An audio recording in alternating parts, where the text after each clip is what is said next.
Halo gabuter di seluruh dunia, gimana kabarnya? Gimana? Masih suka makan sama tempe? Sama dong kayak saya. Oke, untuk kali ini kita akan membahas film berjudul 1408 yang rilis pada tahun 2007, yang menurut saya pribadi film ini sangat-sangatlah menegangkan.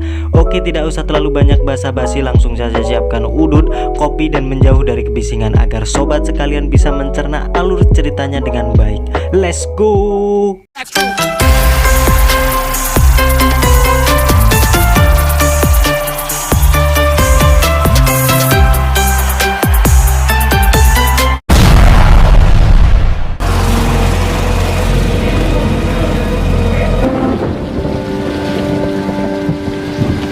Berlatar belakang di Los Angeles, kisah berawal dari seorang pria yang sedang melakukan check-in di sebuah hotel. Pria itu bernama Michael Enslin, sering dipanggil Mike, yang ternyata si Mike ini merupakan seorang penulis cerita horor, di mana Mike sering berkunjung ke hotel atau tempat-tempat angker dan bermalam di sana karena menurutnya sebuah kesenangan yang menakutkan saat tidak dapat bergerak sama sekali dalam situasi yang mencekam.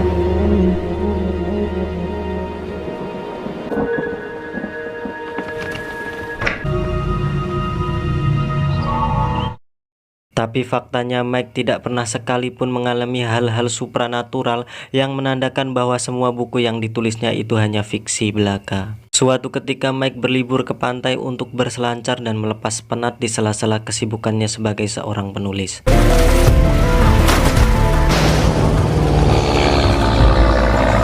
Saat sedang duduk di atas papan selancar, perhatian Mike tertuju ke pesawat yang membawa spanduk melintas di atasnya. Seketika ombak datang dan menenggelamkan Mike.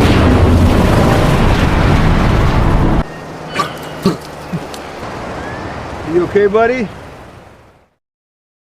Selepas dari pantai, Mike mampir ke sebuah kantor pos. Dikarenakan profesinya sebagai penulis cerita horor, Mike pun sering mendapatkan paket berupa rekomendasi tempat-tempat horor dari penggemarnya.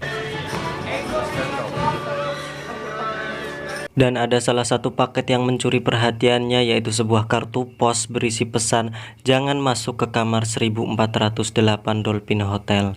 Tetapi dikarenakan rasa penasaran dan obsesinya terhadap cerita horor, Mike pun menghubungi pihak hotel. Tapi nyatanya ketika dia memesan untuk kamar 1408, resepsionis mengatakan bahwa kamar itu tidak tersedia. Next month. Unavailable. Following Tuesday. Unavailable. Next summer. Hal itu malah menambah gemas dan penasaran si Mike. Mike pun menghubungi sahabatnya yang bekerja di sebuah kantor pengacara bernama Sam, atau tepatnya Samsul, dan Sam mengajukan pengacaranya untuk membantu Mike jikalau pihak hotel tidak memberikan izin masuk ke kamar 1408. Mike lalu terbang ke New York, tepatnya di Lexington, di mana Dolphin Hotel berdiri. Mike pun menemui resepsionis dan mengajukan check-in di hotel tersebut. Sir, can I help you with your bag? No. Very well. Tapi petugas resepsionis yang mengetahui identitas Mike mengatakan untuk menunggu sebentar dan menghubungi manajer hotel bernama Gerald Olin. Ini cungurnya. Olin mengajak Mike ke kantornya untuk pembicaraan yang lebih serius, di mana Olin ini menceritakan kejadian tragis di kamar 1408 selama 95 tahun Hotel Dolphin berdiri. Bermacam-macam korban yang telah meninggal di sini, mulai dari memutilasi diri sendiri, gantung diri, mencongkel matanya sendiri, lompat dari gedung, dan banyak lagi kejadian lainnya yang dimana total kematiannya 56 kematian sejak hotel berdiri. Dan Olin mengatakan tidak ada yang sanggup bertahan di kamar 1408 lebih dari 1 jam. No one's ever lasted more than an hour. I'm still staying. Damn it to hell! Tapi walau begitu, Mike tetap kekeh ingin menginap di kamar itu dan mengancam akan menempuh jalur hukum jika tidak mendapatkan izin dari pihak hotel. Dan alhasil Olin mengalah dan memberikan kunci kamar 1408. Just an understanding. Very well. Please, don't do this. Mike pun berjalan di lorong hotel menuju kamar 1408. Ketika memasuki kamar hotel, ternyata kamar tersebut berbanding terbalik dengan omongan si Olin. Kamar terlihat rapi, indah, dan jauh dari kata menakutkan. Dan Mike mengeluarkan alat perekam suara yang selalu dia bawa saat mendatangi tempat-tempat angker dan menceritakan apa yang ada di tempat itu. Feeling terror. Show me the rivers of blood. Semua berjalan dengan baik-baik saja, tapi keanehan muncul ketika Mike membuka jendela tiba-tiba. Radio berbunyi sendiri memutar sebuah lagu yang membuat Mike sempat kaget dan terbentur jendela. Bravo, Olin. That is very unsettling.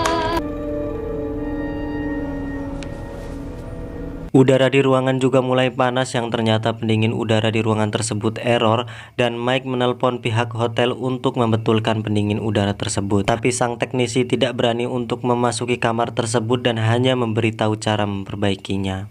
Gentlemen, and a scholar. Thank you. Let me give... Sir? Mike pun kembali menutup kamarnya dan duduk di atas ranjang sambil meminum aqua, tetapi tiba-tiba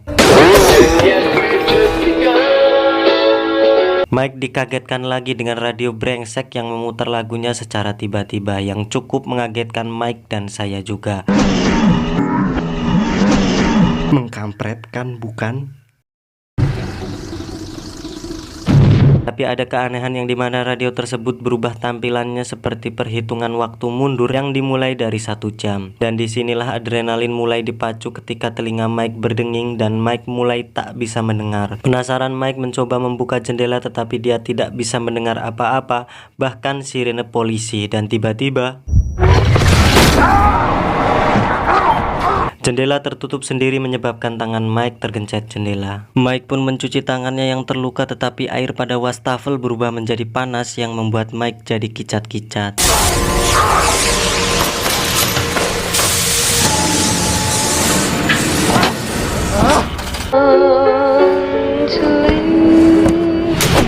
Mulai panik, Mike menelpon pihak hotel tetapi tidak ada respon yang membuat Mike mencoba keluar dari kamar saja secara langsung tetapi kunci yang dipakai malah patah dan didobrak pun pintu tidak bisa terbuka.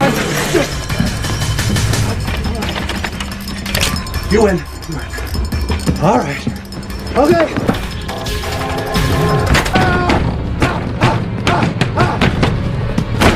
Berteriaklah Mike di jendela hotel dan meminta tolong pada seorang pria yang ada di hotel lain yang kamarnya pas menghadap ke kamar Mike.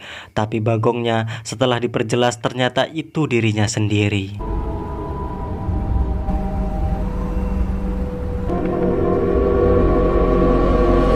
Di saat mental dan psikis Mike mulai tak beraturan dan kesadaran mulai menurun, tiba-tiba TV di kamar itu menyala dan menayangkan video kenangan tentang Mike bersama anak dan istrinya. Yang ternyata anak Mike telah lama meninggal dan dia pun sudah berpisah dengan istrinya. Kamar ini mulai memberikan rasa keputusasaan pada Mike dengan membuka kembali kenangan buruk Mike di masa lalu. Dan tak lama muncul arwah orang yang sudah meninggal di kamar ini yang secara langsung menunjukkan jalan keluar dari kamar ini, yaitu dengan cara kematian. Tak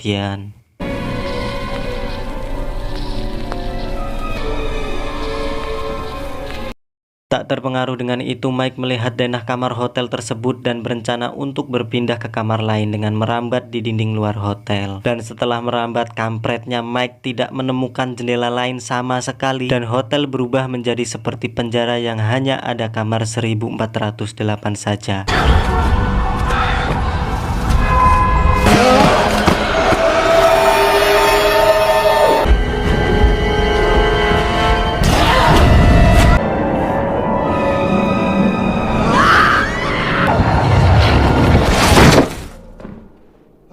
Mike pun mencoba menghubungi mantan istrinya lewat video call untuk meminta tolong padanya. Tapi saat pembicaraan belum saja selesai, kamar ini tiba-tiba menyemprotkan air yang mengakibatkan laptop Mike konslet dan mati.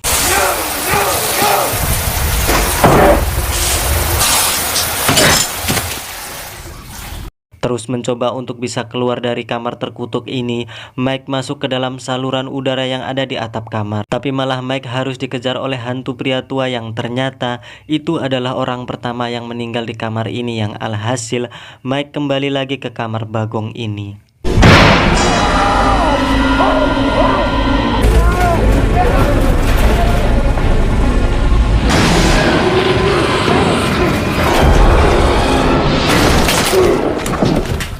Ingin menenangkan diri, Mike menenggak lagi aquanya sambil mengambil Alkitab, dan bagongnya Alkitab yang dia pegang berubah menjadi buku kosong, tidak ada tulisan sama sekali. Suasana di kamar ini semakin membuat Mike dan saya yang menonton jadi terbawa emosi ketika suhu di ruangan turun drastis disusul ledakan di lantai dan dinding kamar yang mulai hancur. Tak cukup sampai di situ, muncul badai di ruangan dan lukisan berubah menjadi sangat menyeramkan. Kesal dan emosi, Mike ingin memukul lukisan itu, tetapi tiba-tiba muncul air bah dari lukisan dan mengubah kamar menjadi lautan dan menenggelamkan Mike.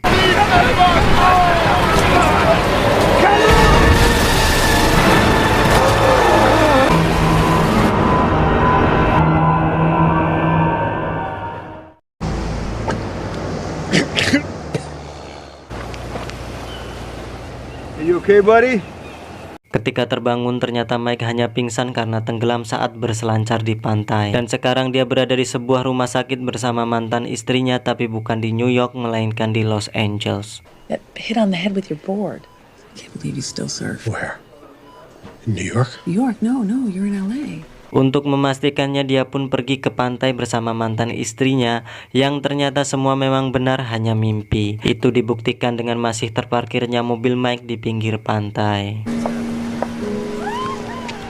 Semua berjalan dengan baik-baik saja dan kejadian berulang persis seperti awal cerita, di mana Mike pergi ke kantor pos untuk mengambil paket dari penggemarnya, tetapi Mike tak berniat mengunjungi kamar 1408 dan Mike mulai menuliskan semua mimpi buruknya untuk melengkapi bab terakhir cerita horornya. Despair.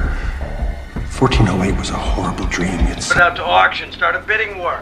When can I read it? Easy, Tiger. Tapi setelah menyelesaikan bukunya dan akan mengirimkan ke penerbit di New York, kantor posnya sudah tutup karena sedang ada renovasi. Bagongnya, petugas kantor pos yang bekerja itu adalah pelayan hotel yang Mike temui di scene sebelumnya. Membagongkan sekali. Hey, got a package I need overnight? Yes, sir. Can I help you with your bag? Very well. Seketika suasana menjadi kacau dengan tukang pos dan para pekerja renovasi yang menghancurkan kantornya secara membabi buta, dan ternyata Mike tidak pernah sekalipun meninggalkan kamar 1408.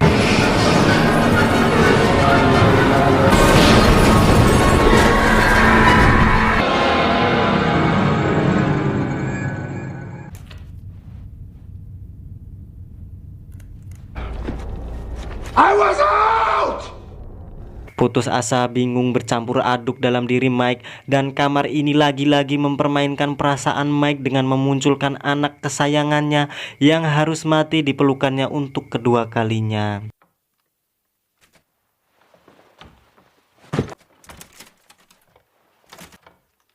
I love you, Daddy.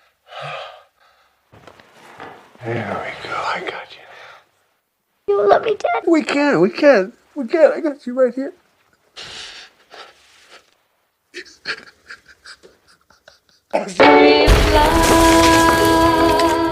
Dan ketika Mike sudah hampir gila dibuat kamar ini, radio brengsek itu mulai memutar lagu bagongnya dan menunjukkan bahwa 1 jam sudah dilewati Mike di kamar ini.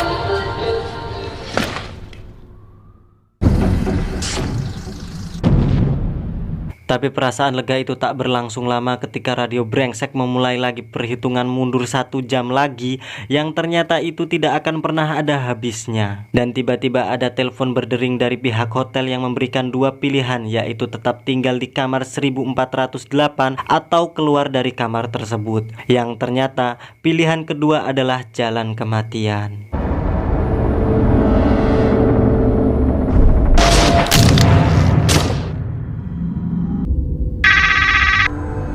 Are you ready to check out, Mr. Enslin?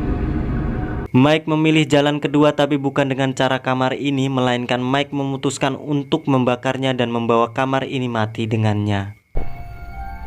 That's gotta be real.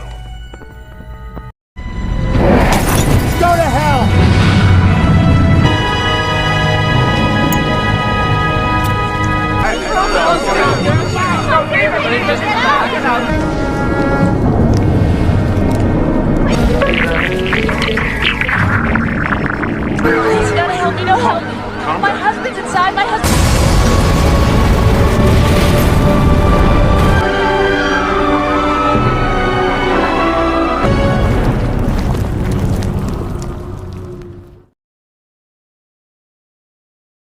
Dan di akhir cerita jasad Mike pun dimakamkan satu liang dengan anak kesayangannya, dihadiri sang mantan istri dan juga si Samsul. Ashes, dust to dust.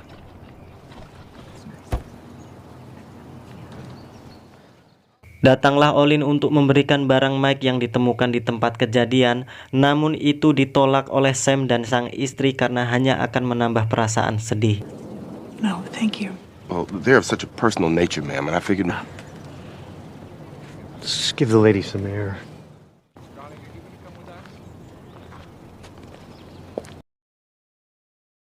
Yang ternyata barang itu adalah alat perekam suara yang sering dibawa Mike di setiap pekerjaannya. Sempat diputar oleh Olin dan tiba-tiba... Gimana? Kaget? Sama dong kayak saya. Semenjak kejadian Mike, kamar itu hancur bersama Mike dan tidak pernah beroperasi lagi. Ending yang sangat menegangkan. Wow.